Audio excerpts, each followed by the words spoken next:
नमस्कार, ESPN 9 news देख रहे हैं आप। मैं हूं आपके साथ दिनेश कुमार। महाराष्ट्र में विधानसभा चुनाव का बिगुल बज चुका है। भारतीय जनता पार्टी के लिए चिंता की लकीरें माथे पर छाई हुई है, क्योंकि जिस तरीके से अजीत पवार की भूमिका को लेकर सवाल उठ रहे हैं और आगामी वक्त में किस तरीके से चुनावी रणनीतियां तैयार की जाएंगी, उस पर भी गहन चिंतन मंथन हो रहा है।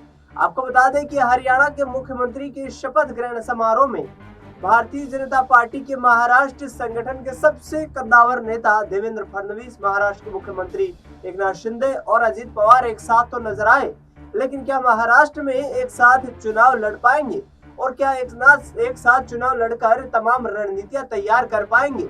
क्योंकि जिस तरीके से जो खबरें सामने आ रही हैं, वो वाकई में यहाँ पर कहीं ना कहीं एनडीए गठबंधन में एक चिंता का सबब बढ़ा देने वाली है।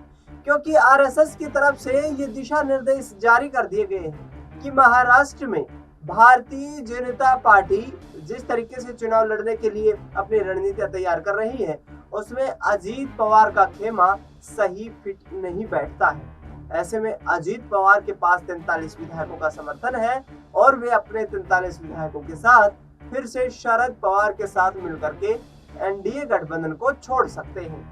दूसरी तरफ आपको बता दें कि महाराष्ट्र में उद्धव ठाकरे कांग्रेस पार्टी और यहाँ पर शरद पवार के गुट ने लोकसभा चुनाव के दौरान बेहतरीन प्रदर्शन किया था। बेहतरीन प्रदर्शन करने की बदौलत यहाँ पर आने वाले वक्त में विधानसभा चुनाव के दौरान महाराष्ट्र में एकनाथ शिंदे और देवेंद्र फडणवीस के लिए यहाँ पर मुश्किलें बढ़ा सकते हैं शरद पवार, क्योंकि शरद पवार ने ऐलान करते हुए कह दिया है कि आगामी वक्त में हम मजबूती के साथ मिलकर के चुनाव लड़ेंगे और महाराष्ट्र में बड़ा सियासी परिवर्तन करेंगे। अब देखना यह होगा कि शरद पवार के गुट में यदि अजीत पवार की वापसी हो जाती है तो फिर किस तरीके से भारतीय जनता पार्टी अपनी चुनावी रणनीतियां तय कर पाएगी, किस तरीके का माहौल महाराष्ट्र में देखने को मिलेगा। क्योंकि 288 सीटें हैं और 288 सीटों पर बहुमत का आंकड़ा पार करने के लिए 145 विधायकों की आवश्यकता होती है।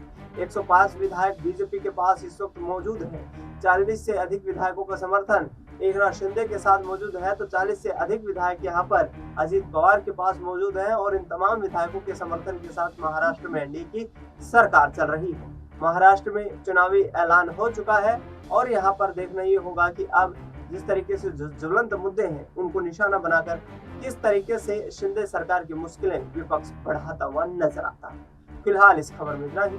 देश दुनिया की तमाम बड़ी खबरों के लिए आप देखते रहिए एसपीएन 9।